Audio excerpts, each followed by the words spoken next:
अस्सलाम वालेकुम, मेरा नाम फ़ारूक अकबर है। आज का जो हमारा लेक्चर है वो पार्ट 2 है regarding tips for the real estate buyer. Point number 1 से लेके पॉइंट नंबर 7 तक हमने अपने पार्ट 1 में डिस्कस किया था, और जो आज हमारे रिमेनिंग पॉइंट्स हैं रिगार्डिंग रियल एस्टेट बायर वो हम डिस्कस करेंगे। So the point number 8 is physically visit the property. आपने हमेशा याद रखना है एज अ बायर, जब भी आपने कोई प्रॉपर्टी परचेज़ करनी है तो उसको आपने फ़िज़िकली जाके विज़िट करना है। आपको अगर लेट से कोई घर चाहिए तो आपने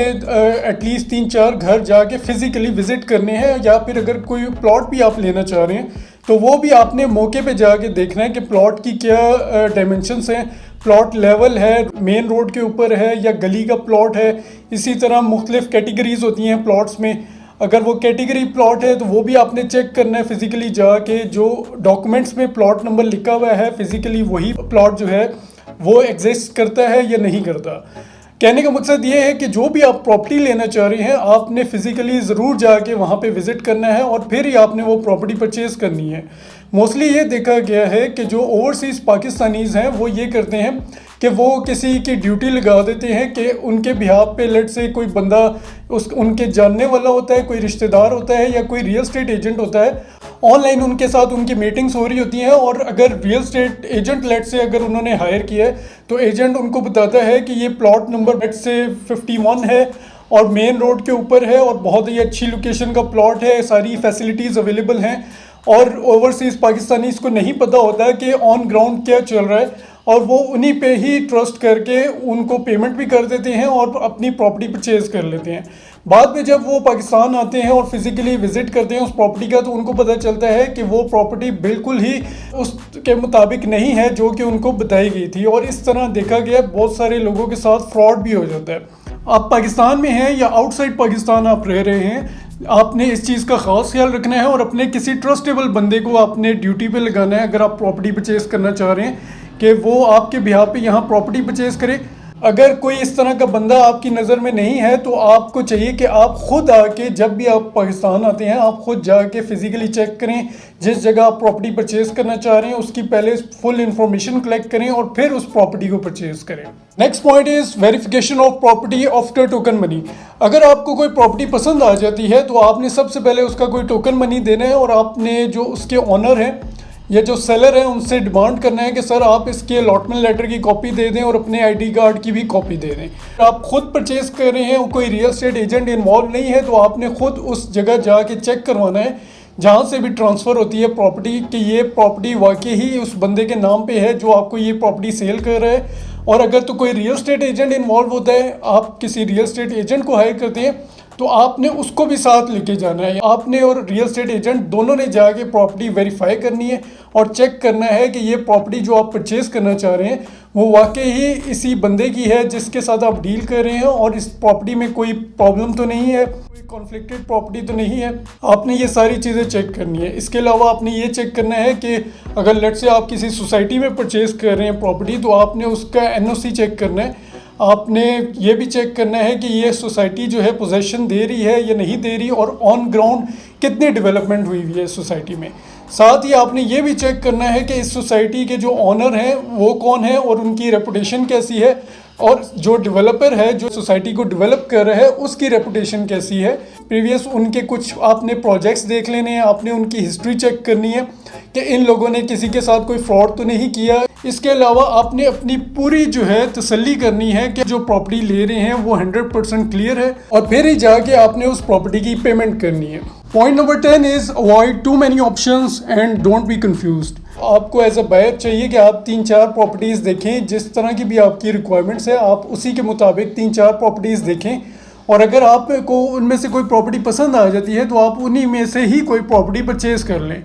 लेकिन अगर आप इस तरह करेंगे कि आप रोज़ाना कोई ना कोई प्रॉपर्टी देखने चाह रहे हैं और आप 10-15 प्रॉपर्टीज़ देख लेंगे और डेली बेसिस पे या वीकली बेसिस पे आप कोई प्रॉपर्टी आके विज़िट करेंगे तो आप इस तरह बहुत ज़्यादा कंफ्यूज हो जाएंगे। अगर आप किसी रियल एस्टेट एजेंट को हायर करते हैं प्रॉपर्टी परचेज करने से रिलेटेड, वो तो अपनी तरफ से हो सकता है आपको कोशिश करे कि आपकी रिक्वायरमेंट्स के मुताबिक अच्छी से अच्छी प्रॉपर्टी दिखाए, लेकिन अगर आप उन प्रॉपर्टीज़ में से भी कोई प्रॉपर्टी परचेज नहीं करते और आप इस कोशिश में रहते हैं कि आपको अच्छी से अच्छी प्रॉपर्टी मिल जाए और सस्ती से सस्ती मिल जाए, तो हमने देखा है कि बहुत सारे लोग अपना टाइम भी वेस्ट करते हैं, एनर्जीज भी वेस्ट करते हैं, और अल्टीमेटली ऐसा होता है कि जब बहुत ज़्यादा प्रॉपर्टीज़ एक बायर देख लेता है तो वो कंफ्यूज हो जाता है और अल्टीमेटली वो कोई भी प्रॉपर्टी परचेज नहीं कर पाता, जिसका एंड रिजल्ट ये होता है कि वो अपना भी टाइम वेस्ट करता है, रियल एस्टेट एजेंट का भी टाइम वेस्ट करता है और वो प्रॉपर्टी भी परचेज नहीं करता। आपने इस चीज़ का ख़ास ख्याल रखना है। अगर कोई प्रॉपर्टी आपको पसंद आ जाती है, आपने फ़ौरन टोकन करना है उसका, आपने डॉक्यूमेंट्स वेरीफाई करवाने हैं, और अगर आप 100% क्लियर हैं कि प्रॉपर्टी ठीक है, आप मुतमईन हैं कि ये प्रॉपर्टी बिल्कुल लेजिटिमेट है, तो आप वो प्रॉपर्टी परचेज कर लें। Point number 11 is avoid conflicted property. जब आपने प्रॉपर्टी परचेज करनी है तो आपने, अगर आप डायरेक्ट सेलर से डील कर रहे हैं तो आपने सेलर से पूछ लेना है, या फिर अगर कोई रियल एस्टेट एजेंट इन्वॉल्व होता है तो आपने उससे पूछना है कि आप ये जो प्रॉपर्टी मुझे दिखा रहे हैं और मैं अगर इस प्रॉपर्टी को परचेज कर लेता हूँ, तो आपने एक चीज़ चेक करनी है कि इस प्रॉपर्टी में कोई कब्जा तो नहीं हुआ या फिर इस प्रॉपर्टी पे कोई कोर्ट केस चल रहा हो। ये सब चीज़ें आपने पहले चेक करनी है और फिर उस प्रॉपर्टी को लेने का आपने कोई डिसीजन लेना है। मोस्टली देखा गया है कि सेलर जो है, अगर वो प्रॉपर्टी में कोई ना कोई कब्जा हुआ होता है, उसकी कोशिश होती है कि अगर प्रॉपर्टी कम पैसों में भी बिक रही है तो वो कोशिश करता है कि जल्द से जल्द प्रॉपर्टी को सेल कर दे। तो जब आपको लगे कि कोई सेलर बहुत ज़्यादा जो है प्रॉपर्टी में निगोशिएशन काफ़ी ज़्यादा करने को भी तैयार है, वो शो कर रहा है कि उसको बहुत जल्दी है, पेमेंट भी जल्दी चाहिए, यानी कि एक तो नॉर्मल आपकी ट्रांजैक्शन होती है जिसमें नॉर्मली आपको 1 मंथ का टाइम दिया जाता है कि आप पेमेंट कर दें, लेकिन अगर कोई बंदा बहुत ही इस तरह की सिचुएशन क्रिएट कर रहा है आपके लिए कि उसको कोई इमरजेंसी है या कोई शो कर रहा है कि उसके लिए कोई प्रॉब्लम है और उसको पेमेंट फ़ौरन चाहिए, तो आपने इस तरह की सिचुएशन में ख़ास ख्याल रखना है कि आपने प्रॉपर्टी को प्रॉपर्ली चेक करवाना है। अगर आपको नहीं पता प्रॉपर्टी के बारे में इतना, तो आपने किसी अच्छे रियल एस्टेट एजेंट को हायर करना है इस काम के लिए, या फिर आपने किसी लॉयर को हायर करना है जो कि चेक करे जो प्रॉपर्टी के डॉक्यूमेंट्स हैं वो लीगल हैं और उस प्रॉपर्टी में भी किसी भी किस्म का कोई कॉन्फ्लिक्ट नहीं है, प्रॉपर्टी क्लियर है, और फिर ही आपने जाके इस तरह की कोई प्रॉपर्टी लेनी है। लेकिन अगर आपको शक पड़ता है कि इस प्रॉपर्टी में कोई कॉन्फ्लिक्ट है, कोई इस पे कब्जा हुआ है या इसके डॉक्यूमेंट्स में कोई प्रॉब्लम है, आपने वो प्रॉपर्टी बिल्कुल परचेज नहीं करनी। Point number 12 is always negotiate. आपने हमेशा कोशिश करनी है एज अ बायर, जब भी आपको कोई प्रॉपर्टी पसंद आती है, आपने उसकी जो भी डिमांडिंग प्राइस है उसमें कोई ना कोई निगोशिएशन करनी है। आपने ये नहीं करना कि जो भी उसकी आस्किंग प्राइस है उसी पे आप मुत्तफिक हो जाते हैं प्रॉपर्टी लेने के लिए और आप कोई भी निगोशिएशन नहीं करते सेलर के साथ। तो आपने इस चीज़ को हमेशा याद रखना है कि जो भी बंदा कोई भी प्राइस या कोई भी डिमांड कर रहा है प्रॉपर्टी की, जितनी भी अमाउंट की डिमांड कर रहा है, आपने हमेशा उसकी ऑफ़र अपने मुताबिक देनी है। आपको प्रॉपर्टी, ज़ाहिर बात है आप बहुत ज़्यादा प्रॉपर्टीज़ देख चुके होंगे उस टाइम तक, जब तक आपने कोई फाइनल डिसीजन लेना होगा कि ये प्रॉपर्टी आप समझ रहे हैं कि ये आपको सूट करती है और आप कोई प्रॉपर्टी लेने के लिए सेटिस्फाइड हैं कि ये बिल्कुल क्लियर प्रॉपर्टी है और आप उसकी कोई अब ऑफ़र देने लगे हैं, तो आपने हमेशा इस चीज़ को मद्देनज़र रखना है कि जो भी उसकी डिमांडिंग प्राइस है आपने उससे कम की ऑफ़र देनी है। सेलर हो सकता है कि आपको आपकी ऑफ़र प्राइस पे ही प्रॉपर्टी सेल कर दे, तो आपने बिल्कुल ऐसे नहीं करना कि जो भी उसकी डिमांडिंग प्राइस है आप उतनी ही उसको ऑफ़र दे दें और उसी में प्रॉपर्टी परचेज़ कर लें। तो इसमें आपका फिर कोई कमाल नहीं है। कमाल आपका तब है जब आप कोई प्रॉपर्टी अपने टर्म्स एंड कंडीशंस पे निगोशिएट करते हैं और आप उसकी प्राइस मार्केट प्राइस से कम में आप लेने में सक्सेसफुल हो जाते हैं। ये आपका कमाल होगा। अगर आपकी निगोशिएशन स्किल्स अच्छी होंगी तब भी आप इस तरह प्रॉपर्टी में निगोशिएशन कर सकते हैं। एक एग्जांपल के थ्रू इसको देख लेते हैं। लेट्स से अगर एक प्रॉपर्टी आपको पसंद आ गई है, एक घर है और जो उसका सेलर है वो उसकी डिमांड 20 मिलियन कर है,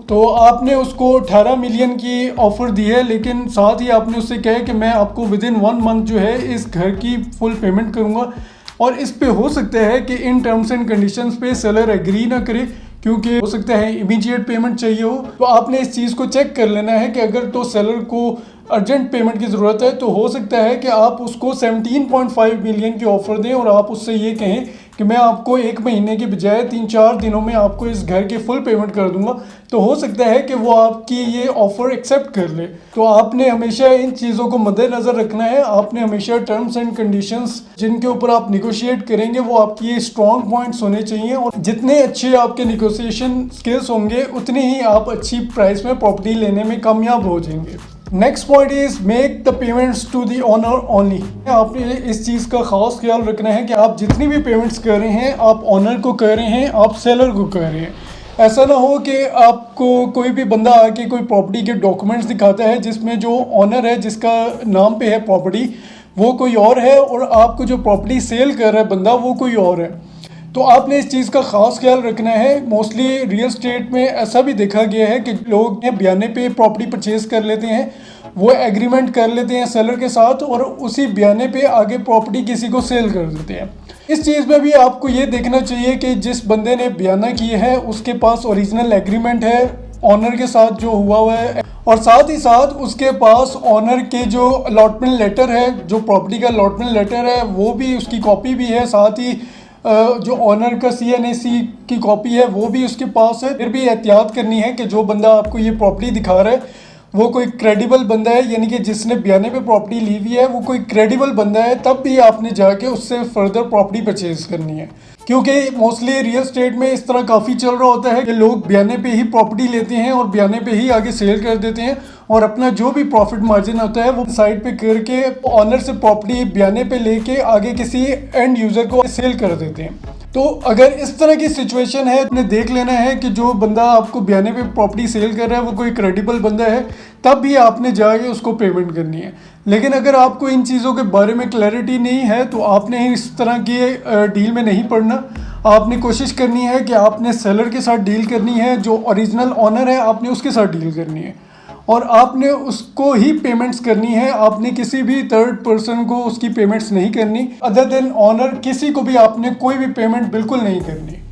point number 14 is avoid cash payments. आपने जितनी भी पेमेंट्स करनी है आपने उसको रिटर्न में करना है, आपने कोई ना कोई रिटर्न एग्रीमेंट कर लेना है ऑनर के साथ और आपने बिल्कुल भी वर्बली कोई भी पेमेंट किसी को नहीं करनी है। रियल स्टेट में हमने अक्सर देखा है कि अगर आप वर्बली किसी को कोई पेमेंट कर देते हैं और पेमेंट भी अच्छी खासी होती है, लेट्स से 2-3 मिलियन आपने बयाना कर दिया है किसी को और आपने कोई भी रिटर्न एग्रीमेंट नहीं किया, कल को वो बंदा डिनाई भी कर सकता है, वो कह सकता है कि आपने उसको कोई पेमेंट नहीं की, तो आपके पास रिटर्न में क्या प्रूफ होगा। लिहाजा आपने याद रखना है कि आपने प्रॉपर्टी हो या किसी भी बिजनेस में आप जब भी किसी को कोई पेमेंट करते हैं, बेशक वो बंदा क्रेडिबल है या नहीं है वो एक चीज़ अलग है, लेकिन अगर आप कोई भी किसी को पेमेंट कर रहे हैं तो आपने उसके साथ रिटर्न एग्रीमेंट करना है ताकि आपके पास रिटर्न प्रूफ हो कि आपने उस बंदे को कोई पेमेंट की है। क्योंकि हो सकता है कि कल को वो मुकर जाए या वो खुदा न खास्ता उसकी डेथ हो जाए, उसके जो भी लीगल हायर्स हैं वो इस चीज़ को डिनाई करें कि आपने उनको कोई पेमेंट की थी।